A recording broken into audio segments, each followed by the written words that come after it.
Bonjour. Bonjour François Schill. Bonjour à tous. Nous voici en direct de l'ESC 2017 à Barcelone afin de parler d'une étude qui était assez attendue de ce congrès, l'étude Compass.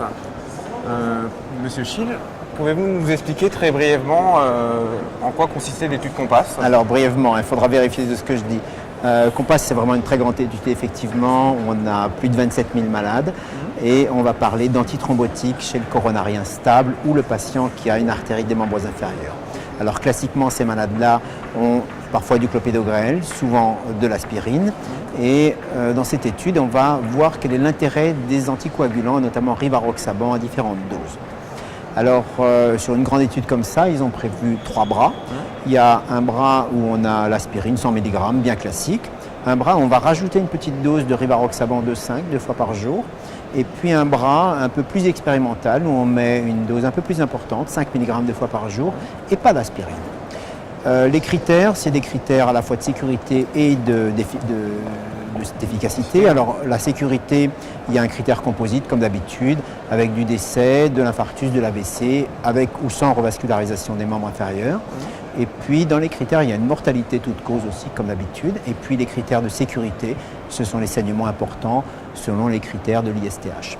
Alors l'étude a été interrompue avant terme, ce qui n'est jamais très bon, mais en fait elle a été interrompue parce qu'il y a un bénéfice qui s'est dégagé assez rapidement et donc dans ces cas-là, on arrête l'étude, on décortique et on arrête l'étude alors qu'on n'avait que la moitié des événements attendus, donc un peu plus de 1000 événements, on attendait 2200.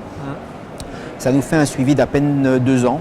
Donc c'est assez court et là on a déjà un très bon signal pour l'association rivaroxaban 2,5 2 fois avec aspirine versus aspirine.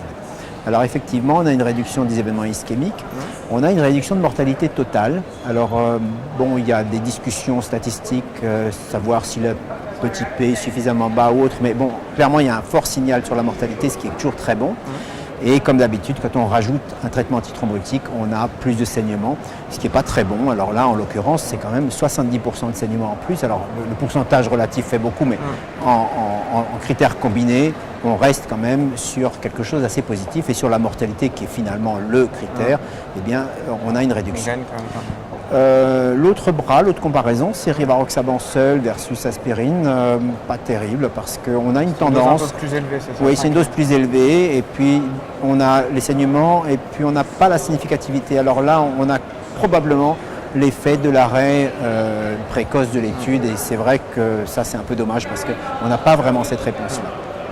Voilà où on en est. C'est vrai que la dose de 2,5 x 2 semble au niveau coronaire un petit peu plus... Oui, alors ça rappelle quelque chose quand même bien sûr parce que c'est vrai que le programme rivaroxaban avec cette baby dose, finalement ça intéresse dans plusieurs situations. On a l'étude Atlas qui donnait à peu près le même résultat dans le syndrome coronarien aigu, mais finalement nos autorités ont considéré que ça faisait trop saigner et que malgré une réduction de mortalité, on n'allait pas pouvoir le pratiquer. Alors voilà, on en est là. Vous pensez que ça pourrait changer les recommandations, l'AMM Alors changer les recommandations, bon, ça vous mettez à barrasser parce qu'elles viennent de sortir là. Alors on a des recommandations sur le DAPT et évidemment elles ne contiennent pas cette information-là puisque le Compass arrive aujourd'hui. Donc on a des recommandations qui pourraient être changées, mais il faudra attendre 3-4 ans quand même. Et puis, est-ce que dans 3-4 ans, on aura d'autres molécules? Alors, c'est vrai que le rivaroxaban se place pas trop mal dans la catégorie du patient coronarien. On avait Pionnier, on avait Atlas, on a Compass.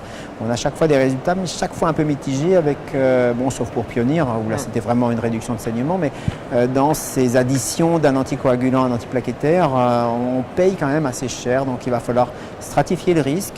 Et chez des patients à fort risque thrombotique, faible risque hémorragique, bon, c'est une solution. Est-ce qu'on l'aura en France? Je ne sais pas. D'accord. Merci beaucoup pour votre entretien.